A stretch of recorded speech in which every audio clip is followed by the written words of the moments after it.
Shalom Lekulan, shalom a todos os amigos do canal Techuvá Total, para mais um encontro de um pedacinho da Torá. Eu sou o Renato de Prins e trago hoje para vocês o estudo da Parashá 39, Parashá Hukat. Vamos ver alguns detalhes dessa Parashá e no Shabbat, Himitze Hashem, se o Eterno assim permitir, eu também trarei para vocês um estudo mais aprofundado da Parashá Shavua, um estudo mais longo, mais aprofundado de todos os itens, todos os versos dessa Parashá, né? Então peço a você que durante a semana, lógico, estude a Parashá, leia, anote as suas dúvidas, para que durante a explanação no Shabbat você possa tirar todas as suas dúvidas ou então aprofundar um pouco mais o seu conhecimento com a visão que a gente dá aqui analisando os versos segundo o hebraico. Hoje, então, eu peço a você para que abra o seu coração para a gente ouvir, então, um pedacinho da Torá, alguns trechos que eu ressaltei nessa porção, que trazem alguns números, alguns dados que a gente não vai conseguir tratar no Shabat. Então, agora que você abriu o teu coração, vamos ao estudo da Parashá de número 39, Parashá Hukat. Hukat significa um regulamento, né, um estatuto, um preceito. E o que é Hukat? Hukat é um preceito, um regulamento que não tem um significado claro, que o Eterno não nos diz por que a gente tem que fazer isso. Ele simplesmente diz faça e a gente tem que cumprir. Nós já estudamos um pouquinho lá na porção Mishpatim, quando a gente recebeu a série Devarim, o Eterno passa para Moshe muitas orientações e diz para Moshe passar isso para o povo, né? Então, principalmente no Mishpatim, que o Mishpatim é uma mitzvah, um conjunto de mitzvot, e que se a pessoa não cumpre, ela está prejudicando um próximo. Então, nesses casos, ele pratica uma transgressão contra o próximo, e aí o Eterno cita alguns juízos que devem ser, algumas medidas que devem ser tomadas para a correção daquela transgressão. No Hukat, não. O Hukat é um regulamento em que o Eterno diz para você fazer, não diz por que tem que fazer, e se você fizer ou não fizer, você é o único prejudicado. Então, por exemplo, colocar uma mezuzá na porta. O único prejudicado é você. Ninguém, não está atrapalhando a vida de ninguém, a sua mezuzá, ou então não misturar o linho com a lã, né? Nós já vimos até no estudo por que disso, num pedacinho da Torá, nós vimos recentemente um estudo das características de cada material e por que não misturar. Então, esses ensinamentos que não têm, esses pronunciamentos, esses mandamentos que não têm uma explicação, lógico que com o avanço da ciência e com a permissão do Eterno, quando ele permite que a gente chegue a esse conhecimento, a gente acaba entendendo por que ele existe, assim como a alimentação caché, a alimentação adequada. A gente sabe que o nosso organismo funciona de uma determinada maneira, ele foi construído para se alimentar de vegetais. Então, quando a pessoa come alimentos de animais que tem uma grande evolução biológica, esses alimentos podem ser prejudiciais à saúde, podem não, são prejudiciais à saúde, e as doenças aparecem. Então, o Eterno sempre nos apresenta uma solução antes de um problema, ele sempre nos apresenta a saúde antes da doença, e cabe a gente, então, obedecer os seus ensinamentos para evitar incorrer nesses problemas que a transgressão sempre nos traz, né? Então, o que a gente tem que fazer não entendeu, mas está na Torá que tem que ser feito, pronto, faça e pronto, né? Não importa se vai trazer algum benefício imediato ou não. A gente vê no estudo da Torá, que muitos ensinamentos a gente só percebe o resultado mais à frente, né? Nada é tão imediato assim, então é preciso que a gente se dedique, que a gente faça esse esforço diário de praticar sempre os ensinamentos do Eterno, né? E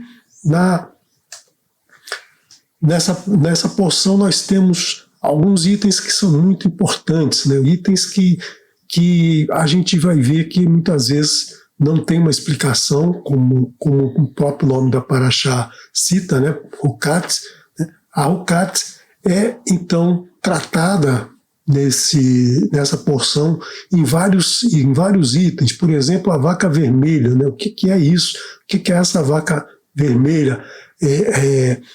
A vaca vermelha é um animal todo vermelho, que não tem um fio de seu pelo que seja de outra cor, é um animal que nunca foi colocado para trabalhar no campo, né? Um animal que nasceu, cresceu e ficou esperando o momento de participar de uma oferta queimada, como nós vamos ver na Parashá Shavua, e ele serve então para purificar os impuros. Então, essa vaca vermelha a gente vai estudar um pouquinho mais na Parashá Shavua. Nessa porção nós também temos a morte de Miriam, a morte de Aharon, né? São pessoas fundamentais dentro da história da história da saída do Egito, da viagem pelo deserto até a Terra Prometida, e são pessoas que morrem, e a morte sempre é algo inexplicável, algo que a gente não entende. A Torá não fala o que acontece depois da morte, a Torá só fala que a alma deixa o corpo, né? O corpo passa a não ter a alma presente nele, então o corpo vira pó, o corpo volta ao solo, volta à terra, mas a alma fica ligada a esse corpo e a Torá não entra nesses detalhes. Muitas teorias existem, muitas doutrinas existem falando sobre o que é a vida após a morte, mas nós na Torá não temos essa explicação e, portanto, é também um acontecimento que a gente não tem uma explicação.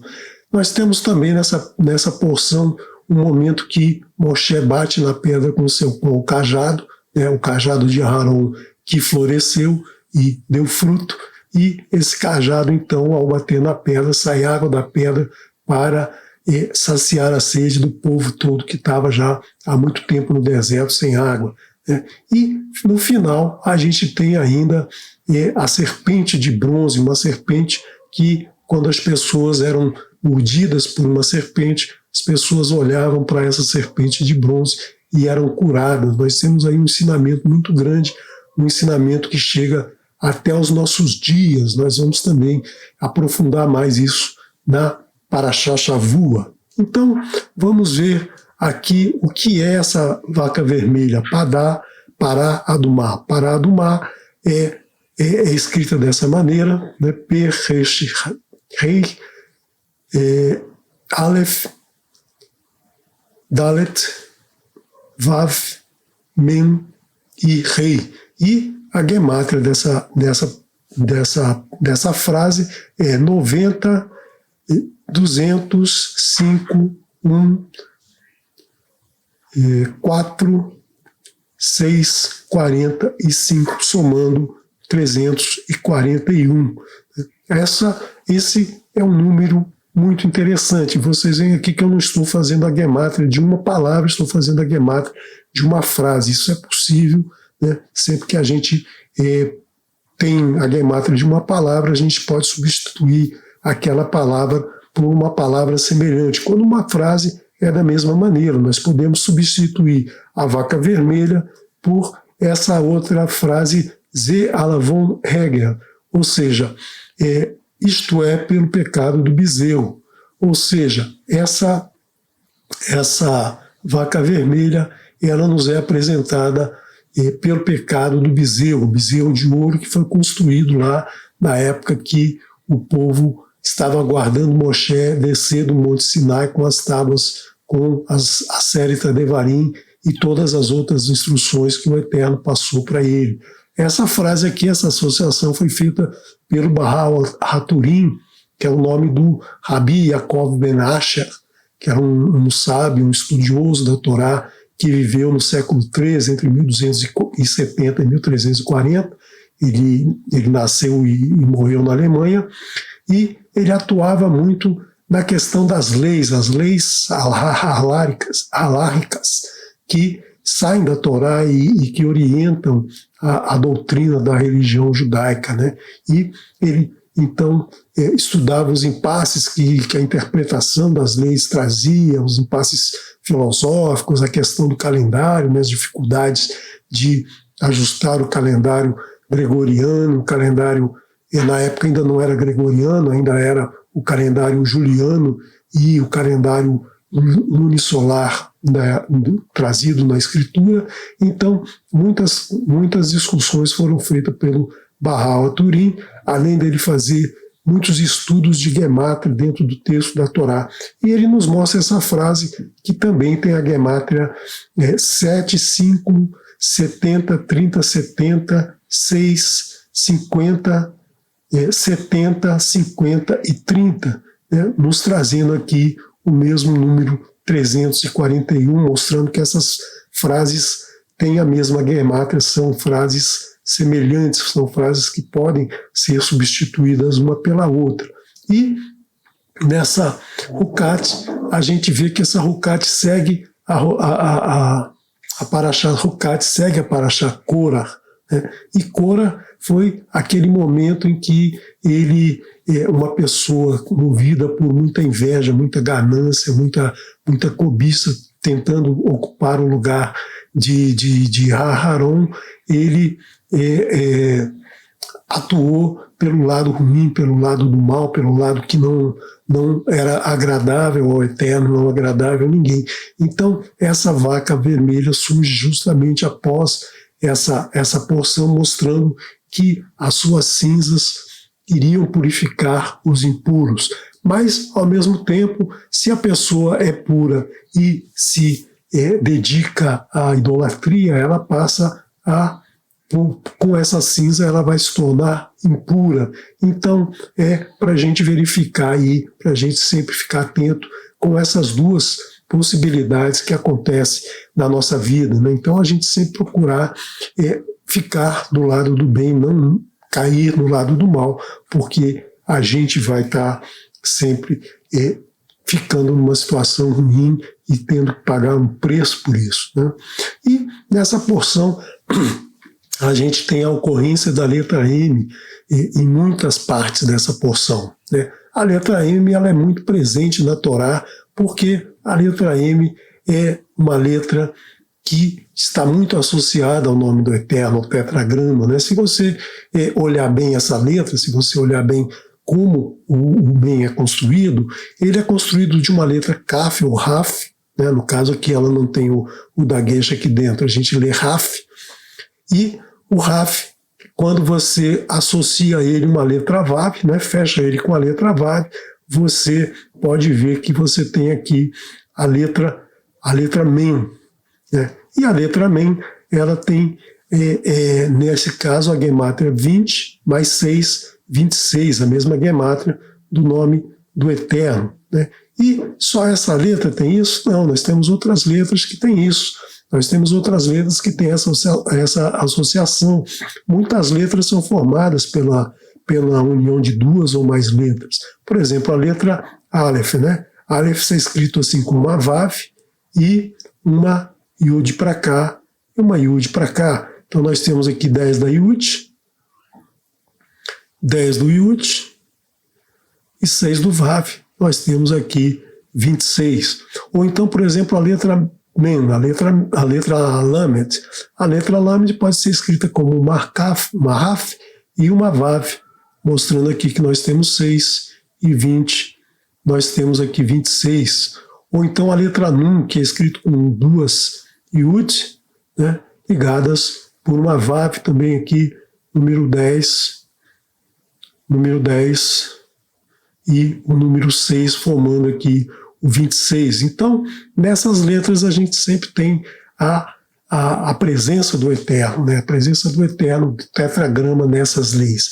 E a letra Mem tem um significado muito profundo, né? Ela aparece logo no início, na primeira frase da Torá, né? Quando a gente fala Bereshit bara Elohim et hashamayim ve'et haaretz, ela já aparece no Shamayim. No Shamayim ela aparece a palavra Maim, que é formada pela palavra Esh e pela palavra Maim, né, que significa Maim, significa águas, as águas de cima, as águas do céu. E no segundo verso, nós temos que Ve haaretz haitá tohu vavohu ve'rosher al pnei terron.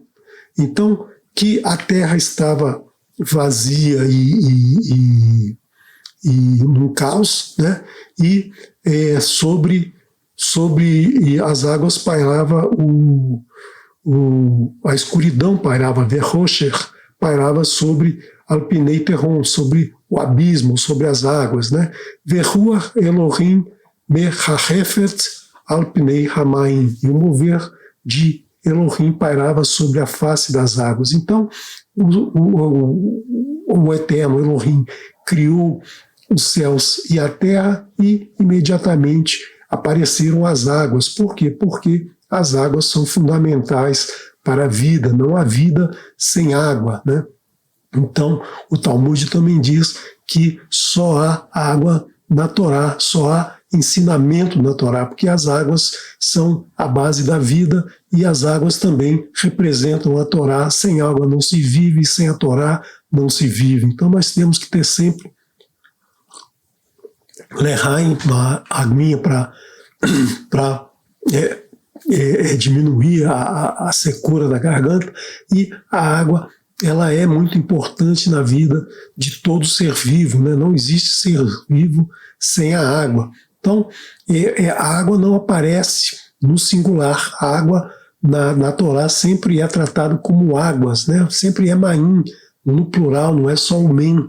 Nós temos sempre que considerar que não existe um ensinamento na Torá, mas são vários, são muitos ensinamentos. Não existe um só ensinamento. Mesmo os mandamentos, não existe um mandamento maior, como disse Yeshua, são dois os mandamentos maiores, né? Ve'ahavta et Adonai Eloheicha, né?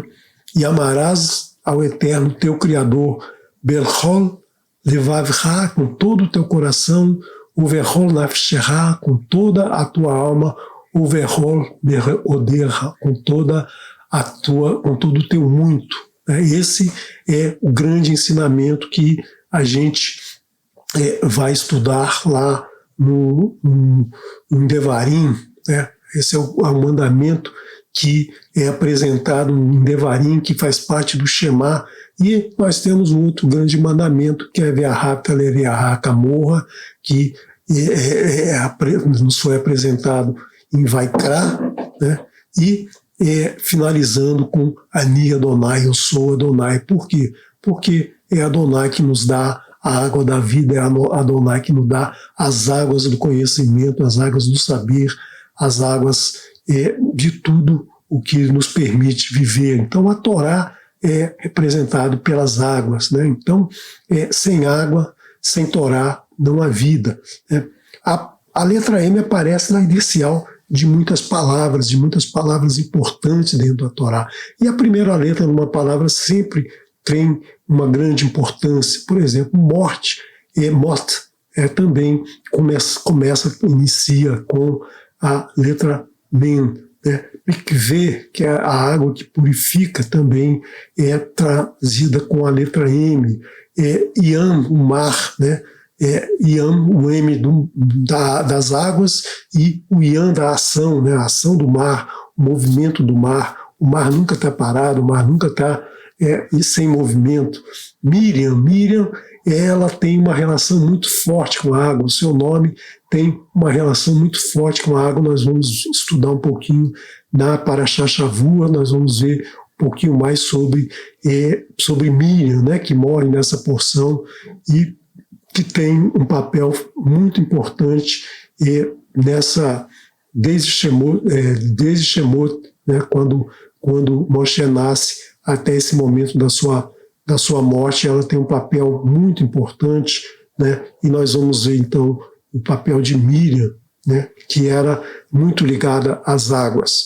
O próprio nome Moshe tem uma relação muito forte com as águas, né? Moshe foi retirado do rio Nilo pela princesa, filha do faraó, e recebeu esse nome que significa em egípcio retirado das águas. Então o nome dele representa essa sua relação com a água. Depois ele abre o mar de juncos, o Yansuf, né? Depois ele tira a água da pedra, agora ele vai tirar a água da pedra de novo.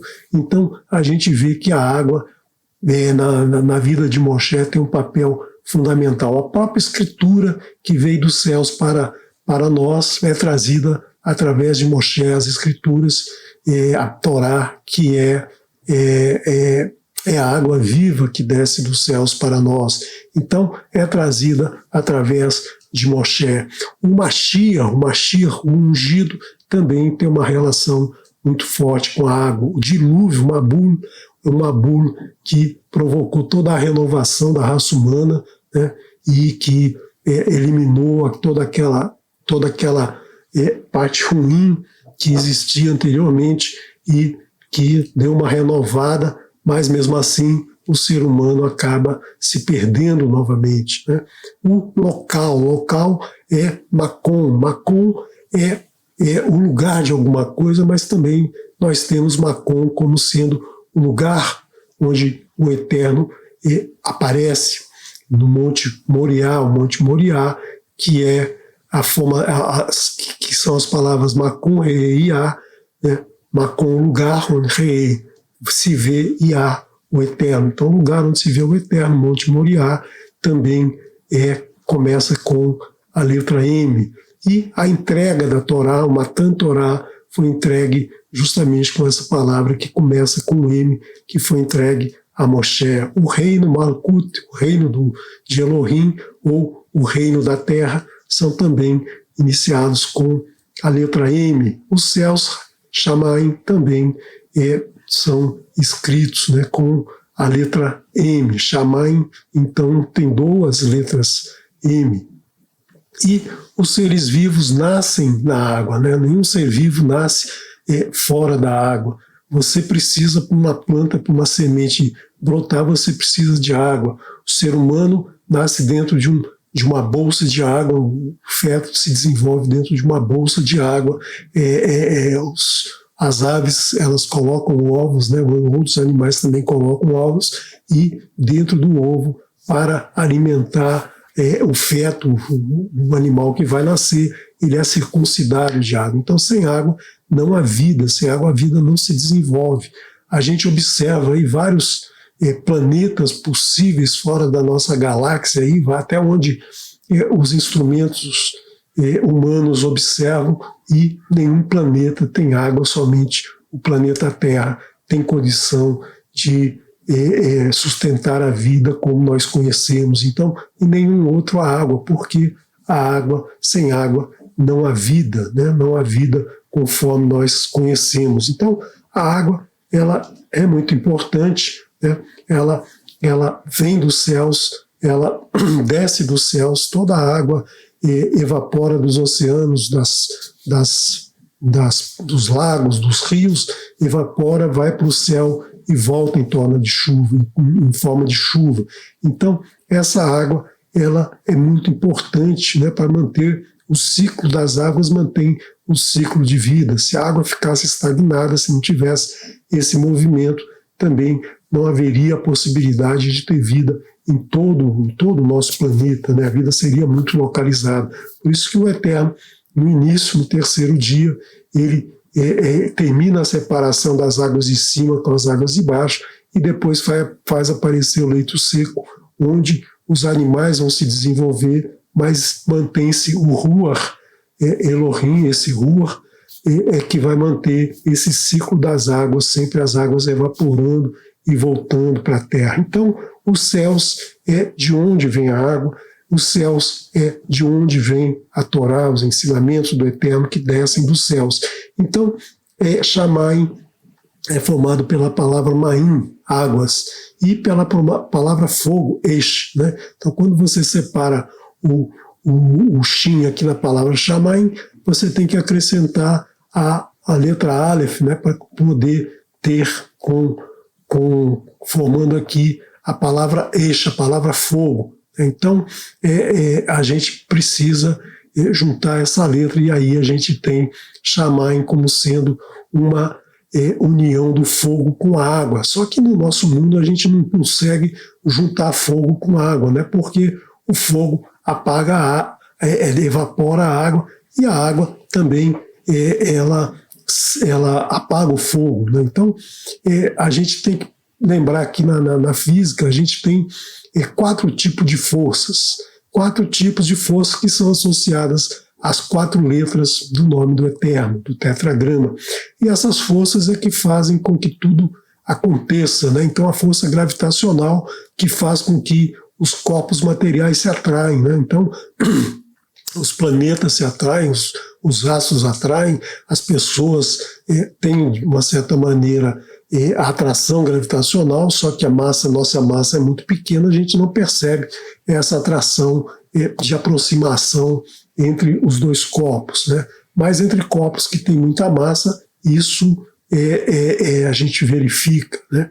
E essas 4 forças, então, a outra força é a força eletromagnética, a força que mantém os elétrons girando ao redor do núcleo do átomo, né? O núcleo é positivo, o elétron é negativo, então essa força elétrica que mantém os átomos, né? E dos átomos são feitos todos os corpos materiais. E dentro do núcleo atômico nós temos 2 forças que mantêm o núcleo coeso, o núcleo estruturado, para dessa forma a gente ter toda a matéria no universo, né? E, da mesma maneira, a ligação entre átomos ela pode ser estabelecida de 4 maneiras. Quando os átomos estão muito próximos, a gente tem um corpo sólido. Quando os átomos já se separam um pouco, nós temos os líquidos, né? E quando separam mais ainda, nós temos o gasoso. E essa ligação entre os átomos, essa aproximação é dada por uma energia. Então aí nós temos o sólido associado com a terra, o líquido associado com a água, o gasoso associado com o ar e a parte da energia associada com o fogo. Então esses 4 elementos, fogo, terra, ar e água, que o pessoal que estuda misticismo aí, que em vez de estudar Torá vai estudar misticismo, eles falam desses 4 elementos, mas não são os quatro componentes da matéria, mas são os 4 estados da matéria: fogo, terra, ar e água. Então, se você precisa misturar, precisa aquecer água com fogo, você precisa do elemento terra, você precisa colocar numa vasilha de um material sólido, né? Seja cerâmica, seja metal, seja qualquer coisa que resista ao fogo, coloca a água ali, aí é a maneira de você absorver essa energia do fogo e aquecer a água. E não há que processo de aquecimento, vai aparecer o ar, as bolhas que aparecem, né, em toda a água quando ferve. Então, nós temos aí essa relação entre esses 4 elementos.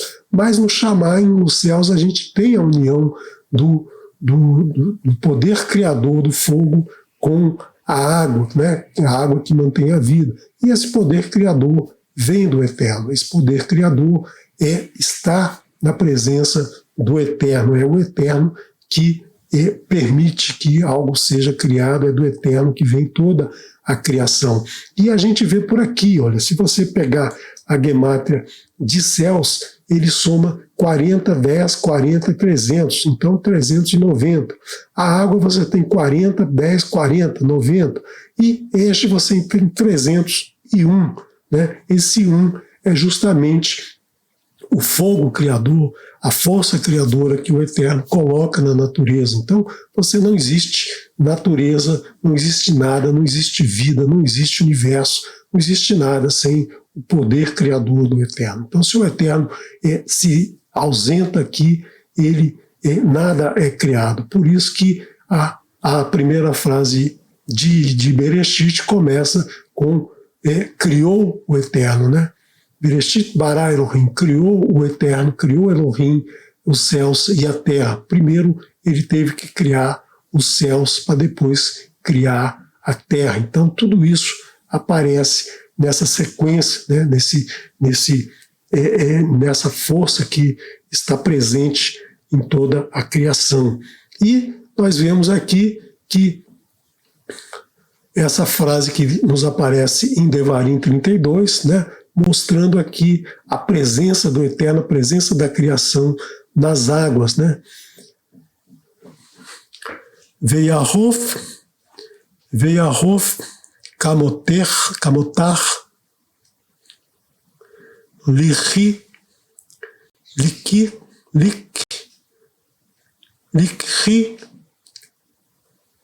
tizor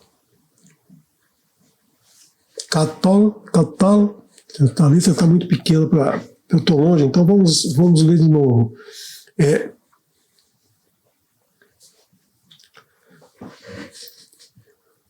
Chegar mais perto, porque eu coloquei o slide muito longe aqui. Yohof kamotor likhi tizal katal imcha hatikisrim alei desher vekir virim lahei alei esev. Significando que caia como a chuva o meu ensino, a Torá, que a Torá nos chegue como a chuva, como as águas que descem do céu. A gente recebe o ensino do Eterno dos céus, um ensino que ele nos trouxe através de Moshe. Se condense minha palavra como o orvalho, que a gente escute essa palavra, que ela esteja presente em nossa vida o tempo todo, como chuva ligeira sobre a relva, ou como aguaceiro sobre as plantas em crescimento, ou seja, no momento que a gente começa a aprofundar o estudo da Torá, esse ensinamento entra em nossa vida como um aguaceiro, né, como uma água que nos molha totalmente.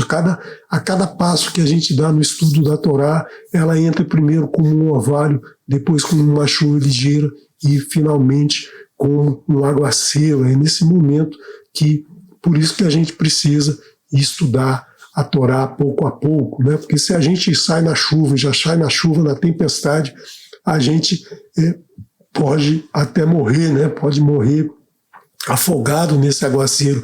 Mas se você começa a andar na chuva aos pouquinhos, aquela garoinha caindo, você vai se ambientando e quando ela se torna uma chuva mais forte, você já está preparado para enfrentar essa chuva. Então é assim o ensinamento da Torá. A gente vai aprendendo aos poucos, né? E de repente a gente já tem uma bagagem de conhecimento, essa sabedoria que a Torá nos traz, ela vem como um aguaceiro enorme. E Moshe, ele é a grande fonte, né? Elohim irriga o mundo, Elohim nos traz todo o ensinamento, né? Nos vem de Elohim, e esse ensinamento irriga o mundo, preenche o nosso mundo. Tudo o que nós precisamos aprender, Elohim nos traz através da sua Torá. Moshe recebeu esse fluxo, Moshe recebeu esse ensinamento, essas águas, e nos trouxe essas águas, ou seja, a partir de Moshe que a gente recebe todo o ensinamento trazido pelo Eterno. O Eterno passou para Moshe esse aguaceiro, e esse aguaceiro, então, nos é trazido por Moshe em formas de orvalho, em formas de palavras, de letras, né, que a gente vai aprendendo pouco a pouco. E Moshe, a gente tem que entender que Moshe veio alimentar o mundo dessa forma, veio nos trazer a vida, porque de Abraão surge o povo israelita, né? O povo israelita aparece quando o Eterno faz a sua aliança com Abraão. Então, a partir desse momento, Abraão passa a ser o grande pai de todo esse povo, né? E os três patriarcas dão origem ao povo israelita. Então, Abraão foi a origem desse povo. E Abraão termina com a letra M e a letra Mem, a letra Mem. também inicia o nome de Moshe, ou seja, a partir do momento que Abraão deixa o povo já pronto, né, que já deixa Isaac no caminho, que já deixa Yaakov também no caminho, ele, a partir de então, esse caminho vai ser seguido por Moshe. Então, é a partir desse momento que a gente tem Moshe retirado das águas, Moshe retirado do rio Nilo, o seu nome é retirado das águas, e a partir de então, Moshe vai conduzir esse povo pelo deserto. E no primeiro encontro com Moshe com o Eterno, foi justamente na sarça, lá no Monte Sinai. Moshe vai pastorear o gado de seu sogro Itrô, e quando ele está pastando, ele percebe uma sarça, isné em hebraico é sarça, e ao pastar, ao perceber a sarça queimando, uma sarça que é um arbusto praticamente seco, espinhento, né, e queimando e que se deveria se queimar rapidamente, ele percebe que esse arbusto não se consome, o fogo não termina. Então ele tem a curiosidade, o interesse em aprender o que era aquilo, e nesse momento ele tem contato com o Eterno. E Isné é justamente todos os passos que Moshe vai ter nas montanhas. Os montes que são importantes na vida de Moshe é o Har Sinai, né? Sinai, que vem da letra Samer, né? A letra que começa a palavra Isné. No Har Sinai é onde Moshe conheceu o Eterno aqui, né? Que ele viu a sarça, e o Eterno diz que ele voltará lá com o seu povo, e nesse momento que ele chega com o povo, ele vai receber a Torá, vai ser o Matan Torá, que começa com a letra Men. Então, a outra palavra, a outra letra é a letra Nun, né, que é o Har Nevo. O Har Nevo é o monte onde Moshe Mot, né, Moshe morre. Moshe morre nesse monte, a gente não sabe onde ele foi enterrado, a gente não tem essa informação, a Bíblia, a Torá não nos diz onde Moshe é enterrado, e a última letra, o rei, é justamente o Har Hor, né? O Monte Hor, onde Aharon morre também, com a palavra Men, a palavra Mot é começada com a letra Men, e é onde Aharon morre. Então, Aharon também está representado nas três letras da palavra sarça, da palavra Zné, né, que é justamente onde o Eterno se mostra para Moshe, e é onde todos o que acontece de muito importante na vida de Moshe, que foi receber a Torá, as 10 palavras, a Torá, diretamente do Eterno, e onde ele morre, onde seu irmão morre, né? Seu querido irmão que acompanhou durante muitos anos, durante 80 anos praticamente, né? Acompanharam, viveram juntos, né? E tiveram um papel muito grande aí na condução do povo pelo deserto. E o Eterno manda Moshe falar com a Selá, com a rocha, né? E dela jorraria água. Então, quando Moshe recebe essa informação, ele, no momento lá atrás, ele conversa com a rocha, naquele momento o Eterno diz para ele bater na rocha com a vara, ele bate na rocha e naquele momento surge a água. Aqui o Eterno fala para ele falar com a rocha, e nós vamos ver que Moshe estava muito, muito irritado, muito irado com o povo, né? O povo havia sido muito, muito crítico a ele, muito, digamos assim, não tinha ligado para a morte de Miriam, não tinha se condoído pela morte de Miriam, estava reclamando o tempo todo, acusando Moshe o tempo todo. Então Moshe estava muito irado, então ao invés de conversar com a pedra, a rocha, ele bate na rocha e a água aparece, mas nesse momento que ele bate, ele desobedece ao Eterno, e aí o Eterno então diz que ele não vai entrar na Terra Prometida. Então a gente percebe aí que um ensinamento muito grande, né? Porque naquele momento Moshe desobedece ao Eterno, assim como Adão desobedeceu ao Eterno ao comer do fruto que o Eterno havia dito para ele não comer. Então, nesse momento, ele tem que ter aí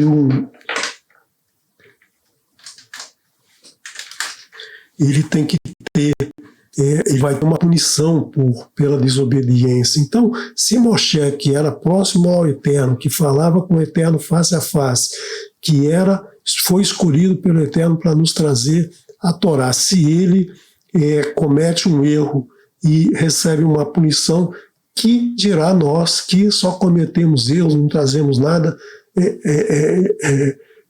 de obediência ao Eterno, que dirá nós se nós desobedecemos, o que não nos acontecerá. Então, que a gente tem que aprender que devemos o tempo todo manter essa confiança, manter a obediência ao Eterno em todos os instantes, sejam nos momentos bons, sejam nos momentos ruins, né? E a palavra Selá é formada pela letra Samer, né? Samer, que é Samer, Mem e Het. Pela letra Lamed, que é Lamed, Mem e Dalet. E pela letra Ain, que é Ain, Yud e Nun. Então, essas três letras internas, essas três letras do meio, formam as letras da palavra Maim, né, que são águas. Então, significando aqui que nessa rocha havia água. A água jorraria da rocha, porque o Eterno havia colocado na rocha, na Selá, daí ele havia colocado água. Então essa água, ela aparece justamente porque o Eterno havia colocado a água na rocha. Então a água vem da rocha, a água vem do solo. E para comparar a presença da vida na água, a gente pode ver na vara de Aron, né? A vara que floresce e que dá fruto, né? A vara vem da palavra etz, né? Etz pode ser vara como pode ser árvore, né? Então etz é formado pela letra Ain e Tzad, que forma 90 mais 70, 160. E a palavra Selá é formada pela letra Ain, Lamed e Samer, que também soma 160, mostrando aí que a vida está na água e havia vida naquela vara de Aron que floresceu e deu fruto, né? Se não houvesse vida ali, ela não teria brotado e não teria dado fruto. Então, o Eterno coloca nas palavras todo um significado que a gente só aprende no momento que a gente busca essas relações entre as letras, entre o significado das letras. E nessa porção nós temos ainda um momento em que o povo está reclamando, né? O povo continua reclamando, reclama do alimento, reclama que o man é uma comida desagradável, que eles queriam comer outra comida, que eles não aguentam mais o man, falam mal do man, o man que eles recebiam sem fazer nenhum esforço, né? Não precisava fazer nenhum esforço, não precisava trabalhar para conseguir comprar o alimento caía dos céus, como a Torá nos cai dos céus, nos é dada pelo Eterno, basta simplesmente pegar e estudar, pegar e comer o alimento, né? Como eles faziam com o man, a gente pode pegar a Torá que está aqui na nossa mão e estudar, né? Mas as pessoas não fazem isso. As pessoas geralmente reclamam, as pessoas vivem o milagre da vida todos os dias, né? Vivem um milagre que nos cerca todo dia, mas no momento em que algum milagre não aparece, as pessoas começam a reclamar. Então, enquanto está acontecendo o milagre, as pessoas acham que é normal estar vivo, acham que é normal sair água da pedra, acham que é normal poder caminhar embaixo da nuvem sem passar calor, sem passar frio à noite, né? Então acha que isso tudo é normal, mas no momento em que o Eterno tira isso, eles começam a reclamar, eles começam a pedir pelo Eterno. Então, as serpentes certamente estavam no deserto o tempo todo. Aquelas serpentes, elas vivem no deserto, elas não apareceram do nada. Só que havia uma proteção, havia a proteção da nuvem sobre todos, né? Havia uma barreira invisível que o Eterno criou para que o povo andasse em segurança. Mas no momento que o povo começa a reclamar, começa a exigir demais, não percebe todas as benesses que recebia, o que o Eterno faz? O Eterno retira essa barreira e essas víboras aparecem e começam a morder o povo, e o povo começa a ficar doente pelo veneno da serpente, né? Então o Eterno diz: Vayomer Adonai el Moshe, Aselecha, faça para você, Saraf Vesim Oto, Veroya, Veraya, Kol Hanashur, Verra Oto Vahai. Faça, o Eterno e falou, e disse o Eterno para Moshe: faça para você, né? Aser Lecha, faça para você, né? Lembra da porção Shelach Lecha, mande para você. Então faça para você uma serpente abrasadora e coloque sobre uma haste nesse. E todo aquele que for mordido por uma serpente e a olhar, viverá. Então aí nós temos que Moshe faz uma serpente e todo mundo que olhasse para aquela serpente enrolada lá numa haste se curaria. E as pessoas passaram a achar que era aquela serpente de bronze que curava. Não? Mas o milagre não vem da serpente, o milagre vem do Eterno. Não é a serpente, não é aquele pedaço de pau com uma faixa de bronze enrolada nele que cura, né? Assim como não é um talismã, não é um cordão, não é uma figurinha que tira a doença de ninguém, é sempre o Eterno, é o Eterno que dá a vida, né? E essa figura da haste com a cobra e trazendo a cura para as pessoas virou o símbolo da medicina, né? O símbolo da medicina, o caduceu,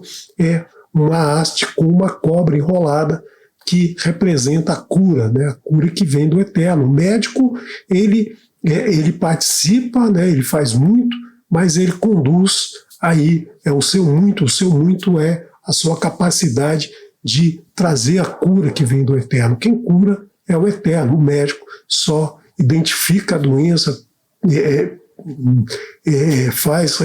recomenda uma medicação, recomenda um tratamento, mas a cura vem do Eterno. Se você vai no médico achando que o médico vai te curar, eu sinto muito, mas a cura não vem do médico. O médico é importante, é uma ferramenta, né, usada pelo Eterno para trazer a cura. Então a cura não vem desse símbolo, a cura vem sempre do Eterno. Então nós temos sempre que ter confiança no Eterno, né? Confiança que Ele vai nos trazer a cura. E lembrando, o Eterno sempre traz a cura antes de trazer a doença, de trazer o mal, né?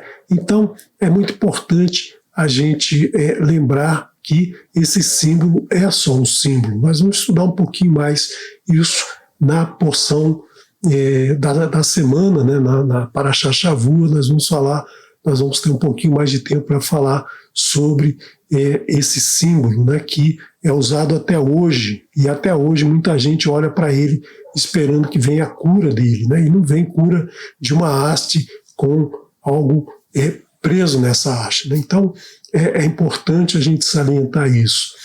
Alguns países, como os Estados Unidos, adotam para símbolo da medicina o caduceu de Hermes, né, de Mercúrio, que é um símbolo pagão, que vem lá da Grécia, né, que são duas cobras entrelaçadas numa haste, mas esse símbolo é o símbolo do comércio, né? Talvez porque aí uma anedota que aparece entre os médicos, que tem duas cobras, porque se cura a cobra, se mata a cobra. Então sempre o médico está cobrando porque ele está prestando um trabalho, né, prestando um serviço independente se a pessoa vai ser curada ou não, ele tem que receber pela sua atividade, né? Então é uma anedota aí que surge, essa que vale na língua portuguesa, logicamente em inglês não tem esse significado, mas essa anedota aí a gente costuma ouvir entre os médicos, né? E então é importante a gente lembrar que essas palavras que estão grifadas aqui, ó, saraf, nes e verraiá, né, são palavras que foram adotadas nas berahot de Hanukkah, ou seja, as bênçãos que são trazidas na festa de Hanukkah, que é uma festa do povo judeu, não é um moed do Eterno, né, mas devido àquele momento que a gente já conversou aqui no estudo da festa de Hanukkah, dos Macabeus, né? Então a gente tem essas bênçãos que são justamente Ner Hanukkah Saraf, Aseasanissim Zenes, Verreiano Verrai, são as bênçãos que são trazidas na festa de Hanukkah, que surgem justamente desse momento que o Eterno apresenta uma cura para essa desgraça que estava acontecendo, que foi justamente o momento que o povo se rebela, continua reclamando, e as cobras passam a morder e as pessoas a correrem risco de vida. E as duas paraxá, a anterior a Korach, essa paraxá Hukat e a próxima paraxá Balak, nós temos a presença da letra Kuf, né? Na paraxá Korach ela aparece no início, nessa aqui ela aparece no meio, e na paraxá Balak ela vai aparecer no final, que as três letras Kuf são as iniciais da palavra Kadosh. Então nós temos Kadosh, Kadosh, Kadosh, santo, santo, santo, né? Que é uma bênção recitada em várias religiões, né? Santo, santo, santo, Kadosh, Kadosh, Kadosh, né? São essas bênçãos que vêm justamente dessas parashot que nos trazem muitos ensinamentos de como devemos estar sempre agradecendo ao Eterno por tudo o que Ele nos dá, né? No momento que a gente não agradece, no momento que a gente fica insatisfeito com tudo que Ele nos traz, a gente tem muitos problemas, né? E nessas três parashot nós temos três milagres, três bocas que se abrem, né? E em Korah nós temos a boca da terra, a boca do Eterno se abriu e engoliu os revoltosos. Em Hukat nós temos a boca da fonte, a pedra que jorrou água, né?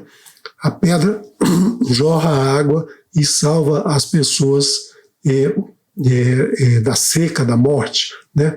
E em Balak nós vamos ter que a boca da mula vai se abrir e vai falar com Bilã. Então esses três milagres, esses três acontecimentos nos trazem a lembrança dos três patriarcas. Abraham, que é ligado à boca da terra, ele caminhava muito, né? Então ele caminhou por toda aquela região e foi até a terra prometida. Isaac tem uma ligação muito forte com a água, ele cavava um poço, iam lá, tapavam, roubavam o poço dele, e aí ele cavava outro, então ele tem uma ligação muito forte com a água, e Yaakov tem uma ligação muito forte com a mula. Por quê? Porque Yaakov, então, ele conversava muito, ele aproveitava sempre as oportunidades e podia sempre ir adiante. E esses três milagres, eles estão numa lista de 10 milagres, né, que os sábios nos mostram que estão no Pirkei Avot. Você encontra os 10 milagres que foram criados, que foram preparados na véspera do primeiro Shabat, no finalzinho do sexto dia da criação, o Eterno criou essas 10 criações que seriam utilizadas no momento oportuno. Foram essas 3, o arco nos céus que indicava a Noar que não haveria mais Mabul, o carneiro que aparece lá para Avraham e Isaac no momento em que Avraham recebe a mensagem de que não deve sacrificar seu filho, aparece um carneiro para o sacrifício, a vara de Aharon que floresce e dá fruto, o man que caía no deserto, né? E a vara de Aharon também fez vários milagres lá no Egito, né? O man que alimentou o povo durante 40 anos, as 2 tábuas com as Aseret Hadevarim já estavam preparadas pelo Eterno, e a Torá, né, todo o ensinamento da Torá já estava preparado pelo Eterno, ele só ditou para Moshe escrever, e o túmulo de Moshe, né, também foi preparado pelo Eterno. Moshe, que a gente não tem noção de onde ele está enterrado. A letra Mem também tem 2 formas diferentes, ela aparece no início e no meio da frase ela é aberta, é uma letra que tem uma pequena abertura embaixo, né, representando assim o nosso mundo visível, e no final ela representa um mundo escondido, um mundo concluído, um mundo que é o mundo do porvir, é um mundo que a gente não conhece ainda. Então, nós temos aqui no verso 13 do capítulo 145 de Terrilim, Salmos de Davi, né? Esse Salmo 145, ele é interessante que cada um tem a inicial com uma letra, né? Então, a letra de número 3, que é a letra Mem, né? Que é a letra que significa Ahavá, que significa Errad, né? Que também tem a Gemátria Errad, que tem a Gemátria de Ahavá, né? E então, essa letra 13 ali, ele fala Malkutcha Malkut Kol Olamim Umen Sheltecha Beholdor Vodor. Teu reino é para toda a eternidade, o reino do Eterno é para toda a eternidade, esse mundo escondido é para toda a eternidade. O teu poder, ou seja, o teu domínio sobre toda a vida é por todas as gerações. Então, o Eterno está sempre presente em todas as gerações, ele é eterno, né? E o seu reino é para toda a eternidade. Então, aqui nós vemos nessa porção a letra Mem, as águas do Eterno, as águas do Eterno que nos trazem muitos e muitos ensinamentos, né? Quero aproveitar esse momento aqui, que já estamos finalizando, trazer para vocês, né, principalmente para o pessoal novo aqui no canal, que não conhece ainda a dinâmica do canal, nós temos durante a semana 3 encontros, né? O Momento do Hebraico, às terças-feiras, 19 horas, com o Moré Marcos Felipe, diretamente de Feira de Santana, uma análise de alguns versos da Parashá Shavua, com uma apresentação das palavras em hebraico, seu significado, suas flexões e também o seu significado dentro do verso, né, e a importância desse verso dentro da Parashá. Então, é muito importante para você que está estudando o hebraico, que aprender um pouquinho mais do hebraico, essa análise feita aqui em um tempo curto, né? Lógico, a gente não tem tanto tempo assim durante a semana, mas em 1 hora dá para ver bastante coisa, né? E se você gosta do hebraico, se você quer aprender mais sobre a Parashá Shavua, é muito importante que você veja, assista, acompanhe aí o Momento do Hebraico, às terças-feiras, 19 horas. Nas quartas-feiras nós temos o estudo Masei HaShelichim, né, os estudos dos Atos dos Emissários, com Moré Raimson Correia, diretamente de Manaus, com uma análise bastante detalhada dos Atos dos Emissários, essa carta feita por Lucas, né? Lucas não foi um apóstolo de Yeshua, ele chegou depois, mas ele acompanhou todo o ensinamento do mestre, e ele nos traz esses ensinamentos e divulga esses ensinamentos nesse maravilhoso livro. e que o Moré Heimson nos traz toda semana com bastante detalhamento. Nas quintas-feiras, aqui do Rio de Janeiro, eu transmito esse pedacinho da Torá com alguns estudos da Parashá Shavua ou de algum outro trecho da Torá, e no Shabat, nas sextas-feiras, a partir das 18 horas, nós temos o Kabbalah Shabbat, né, basicamente 2 horas do início do estudo da Parashá Shavua. No Shaharit, no sábado pela manhã, às 10 horas, nós temos a continuação, e no Arvit nós temos o fechamento do estudo da Parashá Shavua. É importante que você sempre durante a semana estude, leia e estude, né? Tente encontrar dentro do texto os ensinamentos do Eterno, e no Shabat a gente então aprofunda mais esse ensinamento, né? Então, quero agradecer você pela sua participação, espero que você tenha acompanhado bem os ensinamentos que nós passamos hoje, e gostaria de deixar com vocês uma canção da dupla Apavarim, a canção Amante das Estrelas, e espero contar com você no próximo Shabá, às 18 horas, na sexta-feira, né? Se o Eterno assim permitir, nós vamos aprofundar um pouco mais esse estudo. Shalom, shalom. אין מילים.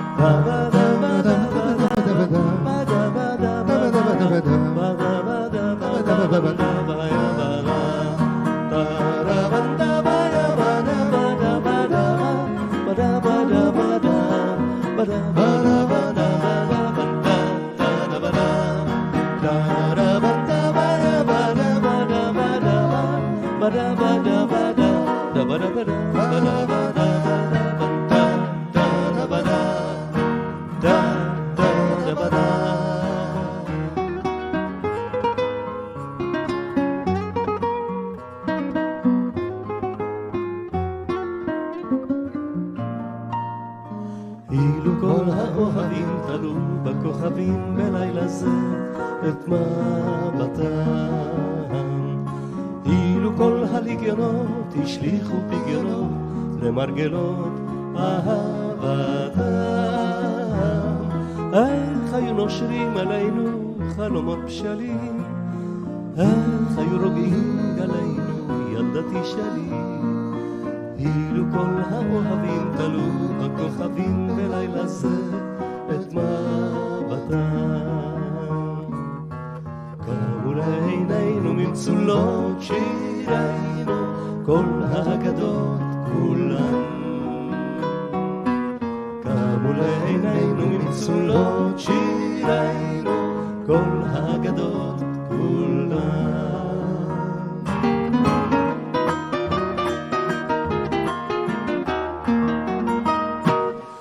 העיר הפוטיונים, על העיר על יער פרא, על כיכר התליינים, על ריסי נשים בערב, בערב עם הרוח הנודדת לא ניסה הרחק מכאן, השקיעה נסעה בדרך, אצלי הדובדבן, השקיעה נסעה בדרך, אצלי הדובדבן.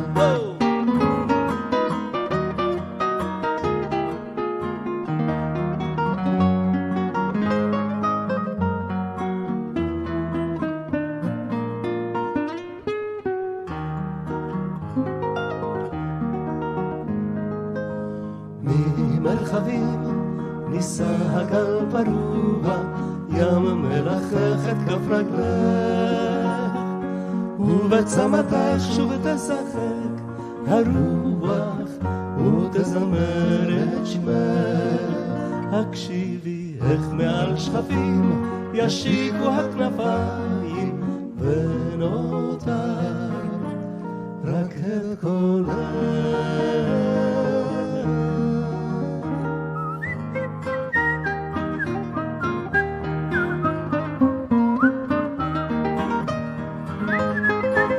תמיד יוצא לי.